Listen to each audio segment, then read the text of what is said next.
देश की पॉलिटिक्स में बिहार से बंगाल तक ऐसा गजब का सस्पेंस आया है कि लोग पूछ रहे हैं कि बिहार में क्या होने वाला है, बंगाल में क्या होने जा रहा है। बंगाल से तो ऐसी खबर आई जिसे सुनकर ममता बनर्जी के पैरों के नीचे से जमीन खिसक जाएगी। ये बातें होने लगी कि क्या बंगाल में राष्ट्रपति शासन लगना है क्या। कल ही देश के 9 राज्यों और केंद्र शासित प्रदेशों में राज्यपाल और एलजी बदले गए और इनमें से एक राज्य बंगाल भी था। इसी के बाद से बंगाल में खलबली मची हुई है कि बंगाल में क्या नया खेला होने जा रहा है। ममता बनर्जी अलग टेंशन में।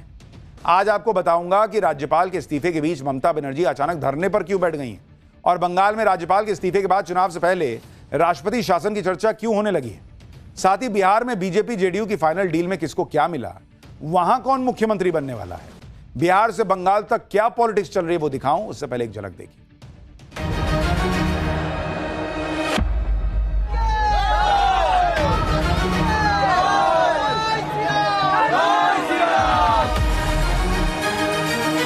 ममता बनर्जी केवल घुसपैठिए मुसलमानों को बचाने में, वोट बैंक बनाने में धरना दे रही है। On the eve of election, ECI should recommend President's rule in Bengal.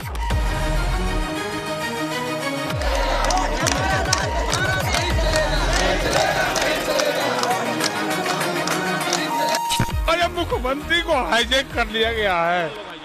Bharat देश के इतिहास में पहली बार हाईजैक किया गया है मुख्यमंत्री को। आज तक उनकी इच्छा के खिलाफ कोई उनसे निर्णय नहीं करा सकता।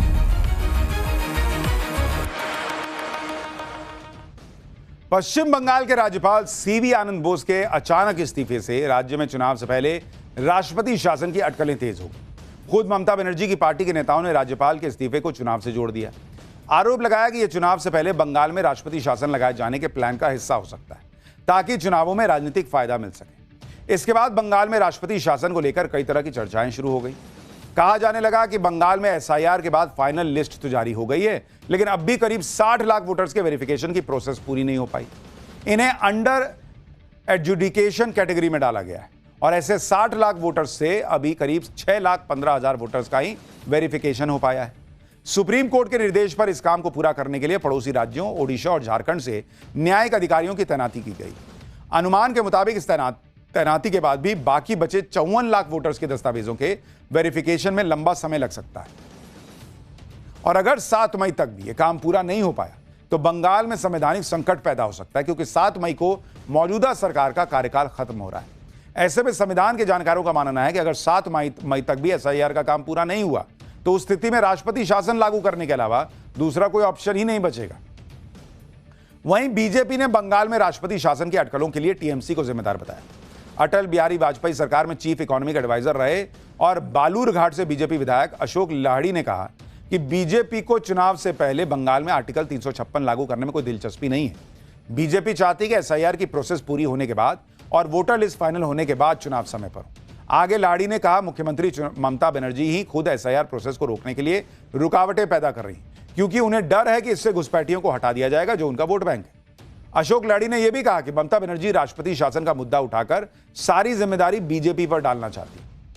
इसी बीच बीजेपी नेता शुवेंदु अधिकारी का पुराना बयान वायरल हो रहा है।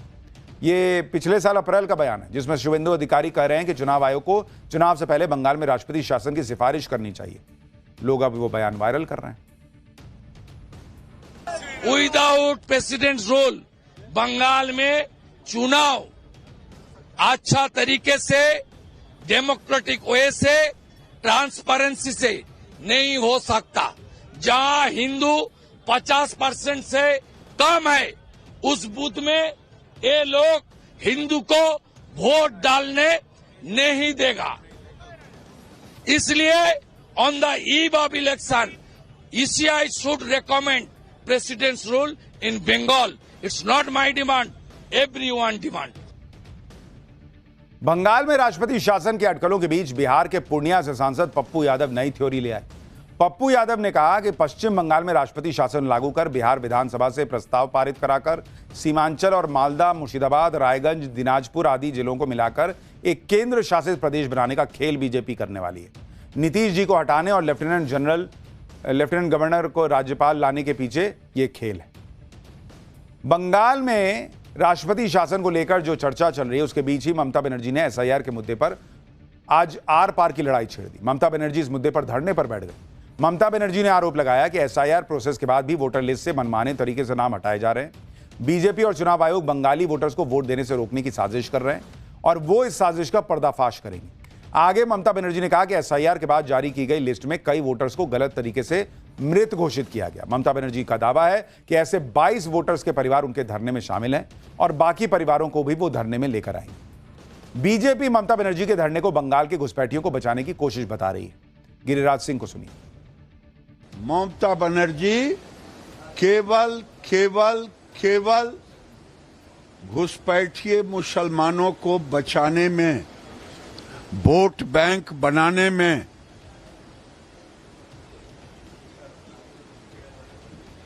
धरना दे रही है। हमारे गांव की कहावत है, उल्टे चोर कोतवाल को डांटे। ये चोरी और सीना जोड़ी, शर्म आनी चाहिए ममता बनर्जी को। देखिए, बंगाल में तो भयंकर बवाल मचाई है, बिहार में भी गजब की पॉलिटिक्स चल रही है। एक दिन पहले राज्यसभा चुनाव के लिए नॉमिनेशन करवाने के बाद आज बिहार के सीएम नीतीश कुमार ने अपने पार्टी के विधायकों के साथ बैठक की। पटना में सीएम आवास पर इस बैठक में मौजूद जेडीयू के कई विधायकों ने नीतीश कुमार के राज्यसभा जाने के फैसले का विरोध किया। नीतीश कुमार ने विरोध करने वाले विधायकों को समझाया, कहा कि भाई वो सब देखते रहेंगे और इस बैठक में नीतीश कुमार के बेटे निशांत की जेडीयू में एंट्री पर सहमति बन गई।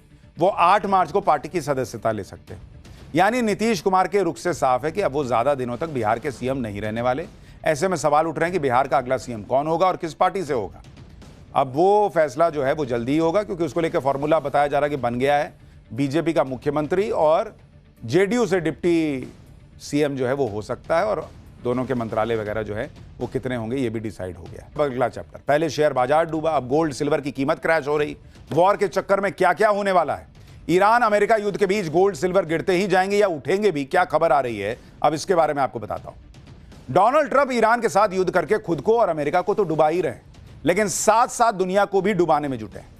उधर युद्ध का एक दिन का खर्चा अमेरिका को भारी पड़ रहा है, इधर दुनिया की जेब ढीली होती जा रही है, क्योंकि ईरान वॉर के साथ ही दुनिया की अर्थव्यवस्था हिल गई है।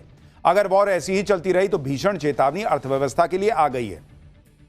भाई, कतर ने कह दिया कि वॉर नहीं रुकी तो कुछ ही दिन में खाड़ी देशों से तेल और गैस की दुनिया को सप्लाई रुक जाएगी।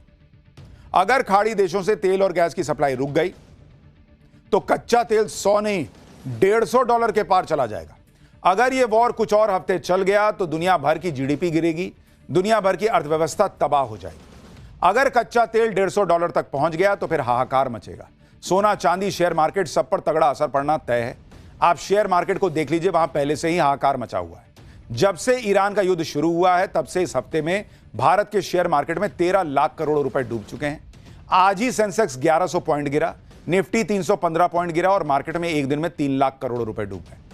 शेयर मार्केट का जो हाल है सो तो है ही है, लेकिन चौंकाने वाली बात है कि सोने चांदी के दाम में भी गिरावट है, क्योंकि बहुत ये लोग ये सोच रहे थे कि ईरान अमेरिका का युद्ध शुरू हो गया, अब सोना चांदी के दाम आसमान पर पहुंच जाएंगे, लेकिन वो लोग भी धोखा खा गए।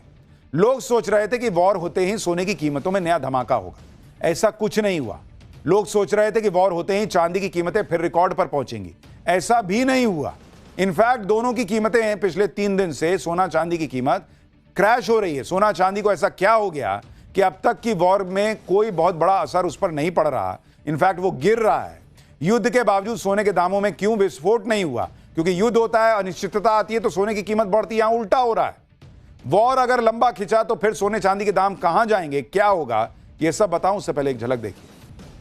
28 फरवरी को जब ईरान युद्ध शुरू हुआ तब सबने सोचा था कि अब तो सोना चांदी के दाम फिर से रॉकेट बनेंगे, लेकिन यहां उल्टा हो रहा है, जिसने सबको हैरान कर दिया है।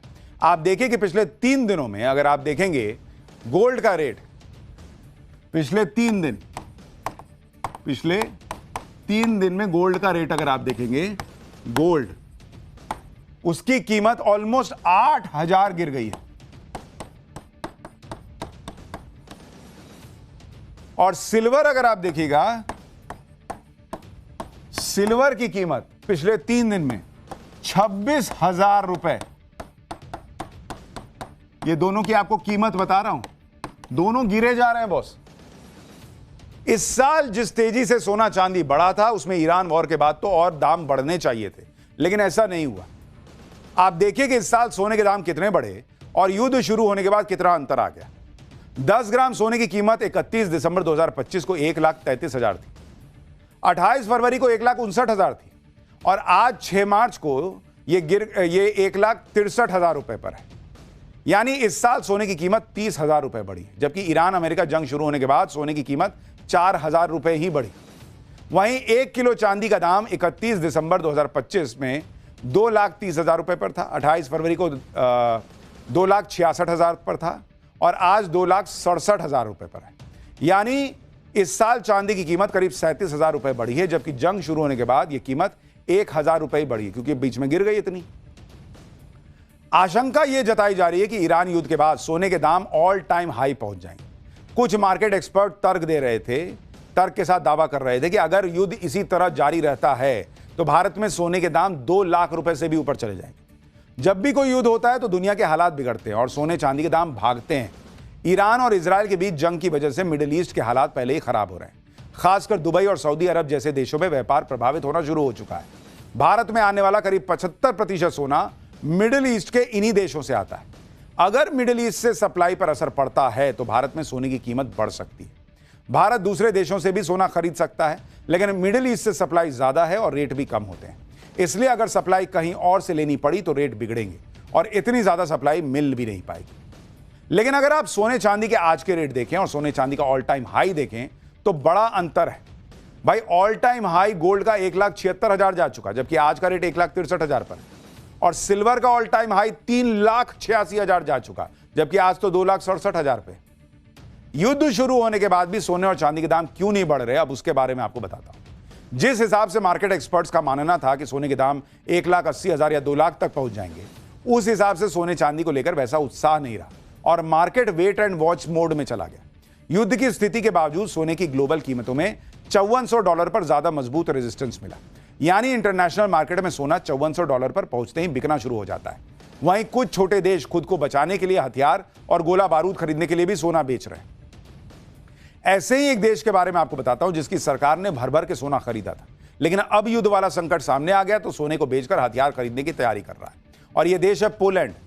पोलैंड का केंद्रीय बैंक गोल्ड रिजर्व का कुछ हिस्सा बेचने की तैयारी कर रहा है। गोल्ड रिजर्व बेचकर पोलैंड करीब $13 अरब जुटाने की योजना बना रहा है, जबकि पोलैंड पिछले 2 साल में दुनिया का सबसे बड़ा गोल्ड खरीदार देश है। पोलैंड ने 2024 और 2025 में अपने रिजर्व में 100 टन से ज्यादा सोना जोड़ा था।